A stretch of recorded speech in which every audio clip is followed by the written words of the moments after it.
আমি স্বাভাবিকভাবে Argentina support করতাম, কিন্তু আমাদের প্রিয় নেতা জনাব তারেক রহমান সাহেব যখন ইংল্যান্ডের সাপোর্টার, আমি চিন্তা করলাম যে ইংল্যান্ডের সাপোর্টার আমি কেন হব। আচ্ছা ঠিক আছে, ইংল্যান্ডের খেলাটা একটু দেখি, দেখলাম যে ভালো খেলে। তো সাথে কোয়ালাইন নয়ন ব্যাপার রাগ করেন না, ঠিক আছে? মানে আপনার এই ভিডিওটা ভাইরাল হওয়ার পরে মানে আপনি কি বুঝেন যে আপনার নিয়ে মানুষ গণমাধ্যমে কি বলছে?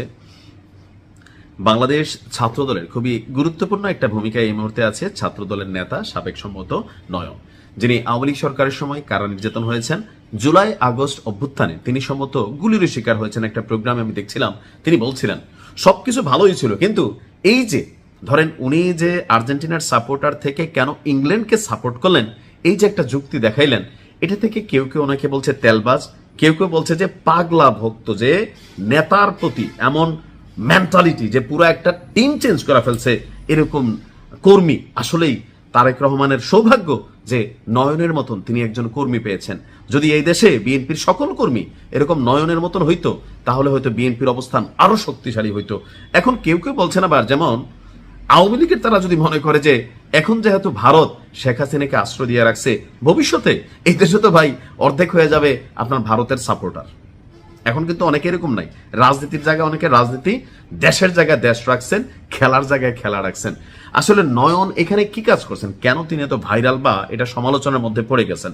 মেইনলি হচ্ছে এই দেশে চাটুকারিতা, তেল মারা, এটা রাজনীতিতে একটা বিশেষ একটা নেশা অথবা পেশা। তো তিনি কে তেল মারছেন নাকি আবেগের ঠেলায় বইলা ফেলছেন? আমার কাছে লাগে আবেগের ঠেলায় বলছেন। মানে বিএনপি ক্ষমতায় আসার পরে এবং আগে বিভিন্ন ধরনের বক্তব্য দিয়ে বিভিন্ন ধরনের কর্মকাণ্ড করে যিনি বারবার সোশ্যাল মিডিয়া প্ল্যাটফর্মে নিজের অবস্থান পরিচিতি জানান দিয়েছেন, আলোচিত হন, সমালোচিত হন, তিনি কিন্তু যুবদলের এই নেতা নয়ন। মাঝখানে নারায়ণগঞ্জে ওই যে ওনার নামটাকে আমি ভুলেই গেছি, জাকির, তিনি যখন জেল থেকে বের হয়েছিলেন তখন সারা বাংলাদেশ শামীম ওসমানের বিকল্প হিসাবে জাকিরের রেঞ্জ রোভার চড়া, তার এই যে হাত তোলা, মানে অনেক কিছু নিয়ে তিনি ট্রলের শিকার হয়েছিলেন। বাট তার জায়গা থেকে ওনাকে সরাইয়া নয়ন যিনি আছেন তিনি কিন্তু এই জায়গাটা দখল করছেন, কখনো নেতৃত্বের প্রতি আনুগত্য দেখিয়ে, কখনো বা এরকম আবেগের ঠেলায় কোনো বক্তব্য দিয়ে। দেখেন, খেলা এক জিনিস আর কি বলা যে রাজনীতি আরেক জিনিস। যাই হোক, এটা বাংলাদেশে চলমান একটা ঘটনা। তবে আমি আমার ভবিষ্যতের যারা আছেন নেতৃত্বের জায়গাগুলোতে আছেন, মানুষ পার্সোনালিটি একটা জিনিস পছন্দ করে।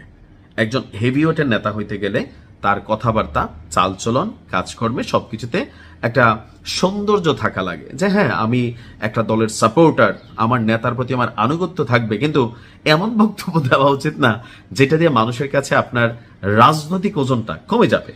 এটা দিয়ে আপনি হয়তো একটু ভাইরাল হয়েছেন, কিন্তু নয়ন আপনি কি এই ভাইরালটা পজিটিভলি হয়েছেন নাকি মানুষ আপনাকে নিয়ে ট্রল করছে? এখন আপনি যদি মনে করেন যে ভাই আমার ভাইরাল হওয়া জরুরি, তাহলে আপনি যে কোনো বক্তব্য দিতে পারেন।